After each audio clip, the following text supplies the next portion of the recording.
Who is a commander without their armies?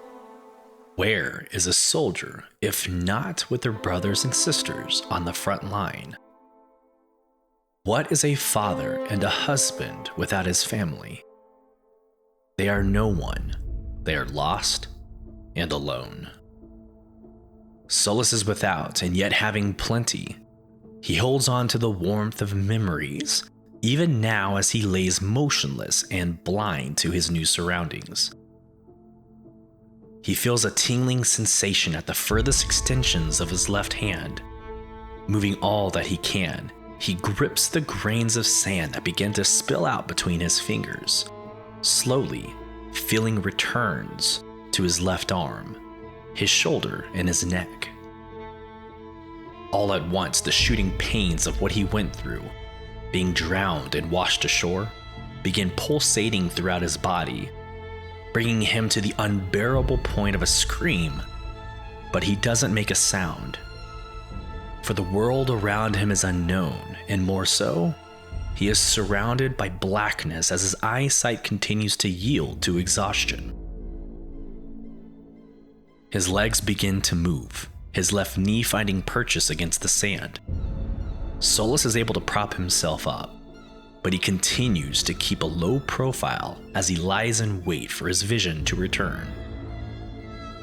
The sounds introduce themselves first, a tide creeping in, but retreating as if unwelcomed here. A small gust of wind passes as if to whisper a faint warning from where it once came. Small cries begin to become audible, fueling Sulyce to force his eyes open, and almost as if he wills it, he starts to see a faint glow in the distance. Sunlight comes rushing in, and in an instant, he beholds his first glimpse of his new world. The tide that crept in kept the remains of ships and waterlogged bodies in its grasp. The air carried the stench of spoiled rations and death, directing Sulyce's attention from the water to the shoreline. Where is a soldier if not with their brothers and sisters on the front line? Well, they find themselves in desperation and in fear. What was once an army of a cohesive unit with one vision is now divided mercenaries, each battling for the misperception of one's ownership. Everyone had nothing, and no one had anything.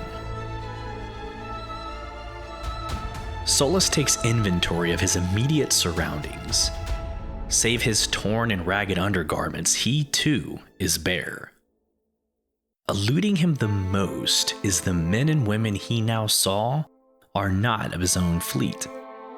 There are 100 ships and 1,000 soldiers, but absent is anything familiar.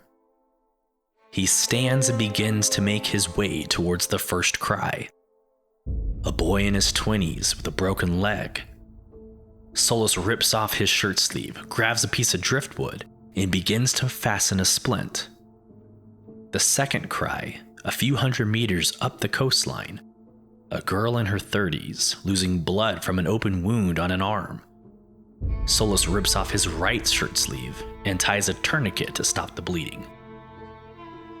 A third cry, towards the woodline from a man in his 50s, suffers from a mortal wound in his abdomen. Sulyce takes what is left of his shirt and plugs the missing flesh. Half naked, Sulyce stands alone on the sand, revealing a body torn of scars from decades of war, marks of permanence of both valor and loss. But as he looks around, a small gathering of those he helped, and those privy to the sight of such empathy, begins to follow him. In the absence of direction, a true leader's character beckons one to follow. The fighting ceases as each onlooker beholds this man who now lives among them. Sulyce makes eye contact with each of them, and as if to affirm loyalty, each one nods ever so slightly, lowers their arms, and follows in step. Is it the actions to help others that win the heart? Is it the markings of a war-torn soldier that demand discipline? Whatever should be the case, he finds himself standing on high ground, now in a position of prominence among the many. Looking out among the crowd, he immediately feels affinity. The burden now upon his shoulders clear, and his yoke heavy. Sulyce gazes over his new brothers and sisters in arms, and he locks his eyes on you.